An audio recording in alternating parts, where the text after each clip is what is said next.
Hi friends, రాష్ట్రంలో 324 ఉద్యోగాలకు త్వరలో నోటిఫికేషన్. తెలంగాణ రాష్ట్రంలో వివిధ దేవాలయాలు ఇక్కడ ఖాళీగా ఉన్నటువంటి 324 ఉద్యోగాలకు భర్తీ చేయాలనేసి ప్రభుత్వం నిర్ణయించింది. వెంటనే నోటిఫికేషన్స్ ఇవ్వాలనేసి ఈవోలకు దేవాదాయ శాఖ ఆదేశాలు జారీ చేయడం జరిగింది. ఈ మేరకు ఈవోలు ఏర్పాట్లు చేస్తున్నారు.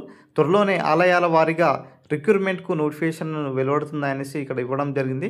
ఆల్రెడీ నోటిఫికేషన్ను దేవా ఏదైతే దేవాదాయ శాఖ ఉన్నదో ఆదేశాలు జారీ చేసిందంట ఈవోలకు. అయితే ఈ యొక్క నోటిఫికేషన్స్ ఏదైతే ఉన్నదో అది త్వరలోనే నోటిఫికేషన్స్ ఇవ్వాలనేసి కూడా ప్రభుత్వం అయితే భావించడం జరుగుతుందండి. సో ఖచ్చితంగా ఈ 324 ఉద్యోగాలు మాత్రమే కాకుండా అటు కనుక చూసుకున్నట్లయితే మనకు ఎస్ఐ కానిస్టేబుల్ సంబంధించినటువంటి ఉద్యోగాలైనా సరే, అదేవిధంగా మనకు ఎలక్ట్రిసిటీ ఉద్యోగాలకు సంబంధించినటువంటి అప్డేట్ కూడా రావడం జరిగింది. సో డిసెంబర్లో నోటిఫికేషన్స్ ఇవ్వాలనేసి కూడా ప్రభుత్వం భావిస్తున్నటువంటి సమాచారం అయితే రావడం జరిగింది.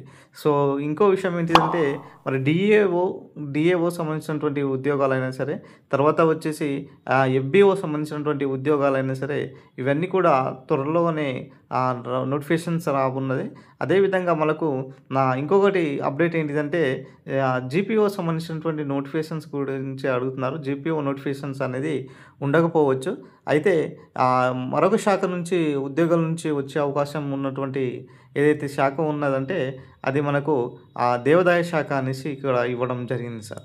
దేవాదాయ శాఖలో 324, అదేవిధంగా అర్ధగణాంక శాఖ అండి. అర్ధగణాంక శాఖలో మనకు ఆల్రెడీ మనం రీసెంట్గానే 101 ఆర్ 110 మధ్య ఈ యొక్క ఆర్థిక శాఖ కూడా ఆమోదించింది. కాబట్టి ఖచ్చితంగా ఈ యొక్క ఆర్థిక శాఖలో కూడా ఈ యొక్క నోటిఫికేషన్స్ వెలువడే అవకాశం ఎక్కువ కనబడుతుంది.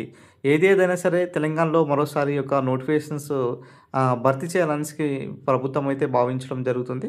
సో ఖచ్చితంగా నోటిఫికేషన్ దిశలుగా ప్రభుత్వం అయితే వెళ్ళడం జరుగుతుంది.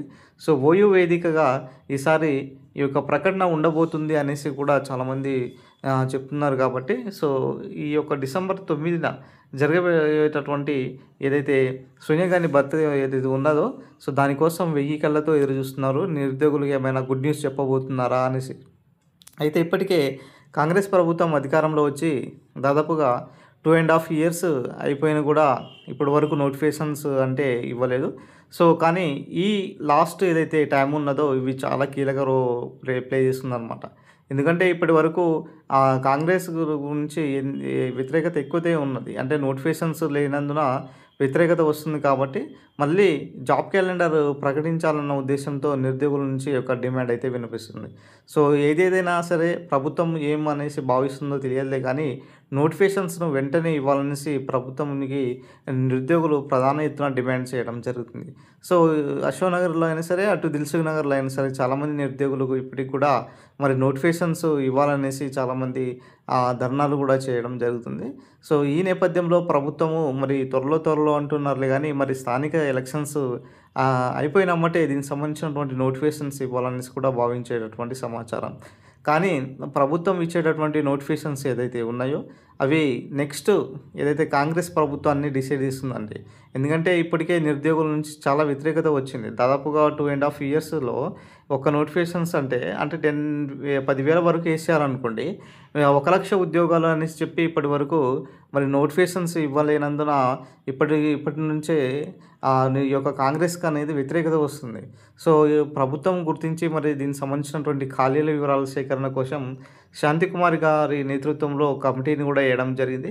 అదేవిధంగా సిలబస్ సంబంధించినటువంటి బాలకృష్ణారెడ్డి గారి ఆధ్వర్యంలో ఒక కమిటీ కూడా వేయడం జరిగింది. మరి ఈ 2 కమిటీలు ఇవ్వబోయేటటువంటి నోటిఫికేషన్స్ ఏదైతే ఉన్నదో అంటే వాళ్ళు ఇచ్చేటటువంటి రిపోర్ట్స్ ఏదైతే ఉన్నదో అది ఒక కీలక రోల్గా ప్లే చేస్తుందన్నమాట. సో ఏదైనా సరే ప్రభుత్వం చేపట్టేటటువంటి కార్యక్రమం వల్లైనా సరే, ఇచ్చేటటువంటి నోటిఫికేషన్స్ అయినా సరే, ప్రభుత్వము ఏమి ఇవ్వబోతుంది అన్న దానిపైన ఇప్పుడు నిరుద్యోగులు 1000 కళ్ళతో ఎదురు చూడడం జరుగుతుంది. సో మొత్తానికైతే ప్రభుత్వము ఈ యొక్క విషయంలో మాత్రము త్వరితంగానే ఉద్యోగాల నోటిఫికేషన్స్ ఇవ్వాలనేసి కోరుతున్నాం. అదేవిధంగా ఇంకొకటి మనకు జేఎల్డిఎల్ సంబంధించినటువంటి అప్డేట్స్ గురించి అడుగుతున్నారు. జేఎల్డిఎల్ సంబంధించినటువంటి అప్డేటు తర్వాత నెక్స్ట్ వచ్చేసి లైబ్రరీకి సంబంధించినటువంటి అప్డేట్ కూడా అడుగుతున్నారు. విషయానికొస్తే ఈ 3 నోటిఫికేషన్స్ కూడా జాబ్ క్యాలెండర్‌లోనే భాగంగా ఉన్నాయి. సో, జాబ్ క్యాలెండర్ ఒకసారి ఇస్తే అన్ని నోటిఫికేషన్స్ సంబంధించినటువంటి డేట్స్ ఉంటాయి కాబట్టి, ఆ డేట్స్ ఎవరైతే డీఎస్సీ అయినా సరే, తర్వాత గ్రూప్ అయినా సరే, 1 అండ్ 2, గ్రూప్ 3, గ్రూప్ 4, తర్వాత మిగతా జేఎల్, డీఎల్, లైబ్రరీకి సంబంధించినటువంటి ఎస్ఐ కానిస్టేబుల్ వీళ్ళందరూ ఒక ఏ డేట్స్ ఇస్తే వాళ్ళ డేట్స్‌ను ఫాలో అవుతూ ఉంటారనమాట. సో, ప్రభుత్వము ఈ యొక్క నోటిఫికేషన్స్ వివరాల కోసము మరి ఇప్పటికే శాంతికుమారి గారి నేతృత్వంలో ఒక కమిటీ కూడా వేయడం జరిగింది. ఈ కమిటీ కూడా మరి ఇంటెలిజెన్స్ వర్గాలు ఇప్పటికే రంగంలో దిగాయి. ఈ యొక్క ఖాళీలను గుర్తించడంలో ప్రభుత్వము ఎక్కువగా మరి ఈ యొక్క ఇంటెలిజెన్స్ వర్గాలపై ఫోర్స్ కూడా చేస్తుంది. మీరు తొందరగా ఇవ్వాలి అన్న విధంగా. సో, ఏదేదైనా సరే మరి ఆర్థిక శాఖ కూడా దాదాపుగా 13-15 శాఖలకు ఇప్పటికే ఆమోదం కూడా లభించడం జరిగింది. మరి ఈ నేపథ్యంలో మరొక నోటిఫికేషన్స్ అనేది ఎంత త్వరితంగా ఇస్తే అంత బెటర్‌గా ఉంటుంది. ఎందుకంటే ఇప్పటికే నిరుద్యోగులు చాలా ఎత్తున ధర్నాలు, అదేవిధంగా చాలా ఎత్తున వేకెంట్ చేసి వెళ్ళిపోతున్నారు. ఎందుకంటే నోటిఫికేషన్స్ లేనందువలన. సో, ప్రభుత్వము దీని గురించి ఆలోచించాల్సినటువంటి టైం వచ్చింది. ఇక నెక్స్ట్ విషయానికొస్తే గ్రూప్ 1 అండ్ గ్రూప్ 2 సంబంధించినటువంటి విషయం గురించి చూసుకున్నట్లయితే రీసెంట్‌గా మనకు గ్రూప్ 1 సంబంధించినటువంటి విషయంపై డిసెంబర్ 22న ఈ కేసు అనేది వాయిదా వేయడం జరిగిందండి. ఈ కేసు మరి ఎప్పుడు మరి హియరింగ్ రాబోతుందంటే డిసెంబర్ 22 తర్వాత రాబోతుంది. మరి 2-3 రోజుల తర్వాత జడ్జి గారు మరి దీని గురించి చర్చించి మరి చెప్తారనేసి 2-3 రోజులు దీనికే కేటాయిస్తారనేసి కూడా చెప్పడం జరిగింది. అదేవిధంగా మనకు గ్రూప్ 2 సంబంధించినటువంటి 2015లో గ్రూప్ 2 సంబంధించినటువంటి విషయానికొస్తే 2015లో గ్రూప్ 2 ఎగ్జామ్ సంబంధించినటువంటి మళ్ళీ రీసెంట్‌గానే హైకోర్టు దీనిని కొట్టివేయడం జరిగింది. మరి గ్రూప్ 2 సంబంధించినటువంటి విషయంపై ఇప్పటికే టీజీపీఎస్సీ మరి అప్పీల్‌కి వెళ్ళాలనేసి భావిస్తుంది. ఒకవేళ డివిజనల్ బెంచ్ వెళ్తే అక్కడ కూడా ఫేవర్ రాకపోతే సుప్రీం కోర్టులో వెళ్ళే అవకాశం కూడా ఎక్కువ కనిపిస్తుందనమాట. ప్రభుత్వము మరి కొత్త గ్రూప్ 1, గ్రూప్ 2 నోటిఫికేషన్స్ గురించి మొన్నటిదాకా ఏం చెప్పారంటే, మేము పాత నోటిఫికేషన్స్ ఉండడం కారణంగా కొత్త నోటిఫికేషన్స్ ఇవ్వలేకపోతున్నాము అనేసి చెప్పడంతో మరి కొంతమంది నిరుద్యోగులు మరి నిజమే అనుకొనేసి ఆగారు. మరి వాస్తవానికి నిజమే అనుకోండి. మరి మొన్నటిదాకా గ్రూప్ 3 సంబంధించినటువంటి సర్టిఫికేట్ వెరిఫికేషన్ అయితే ఆల్మోస్ట్ కంప్లీట్ అయినాయి కాబట్టి ఇప్పుడు వచ్చేటటువంటి అన్ని నోటిఫికేషన్‌కి సంబంధించినటువంటి వివరాలు అయితే రాబోతున్నాయి.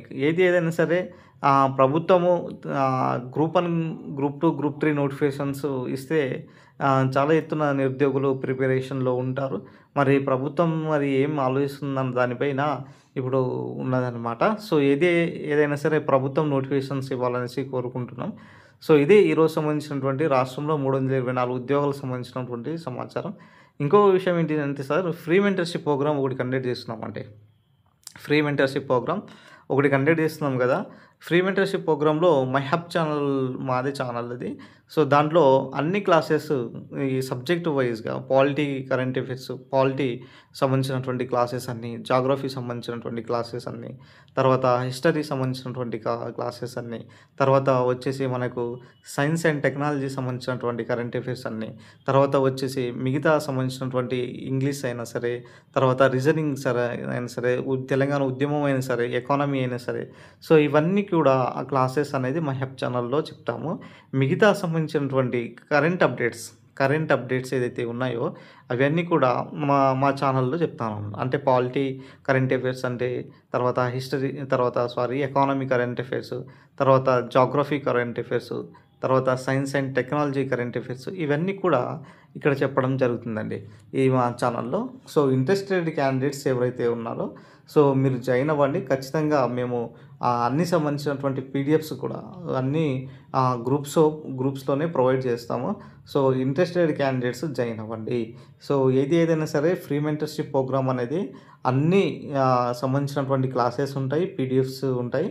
అవి మీకు ఉద్యోగం వచ్చేంత వరకు కూడా ఈ యొక్క క్లాసెస్ అనేది రన్ చేయబడతాయి. ఇక్కడ పెయిడ్ సెక్షన్ అనేది ఎటువంటివి ఉండదు.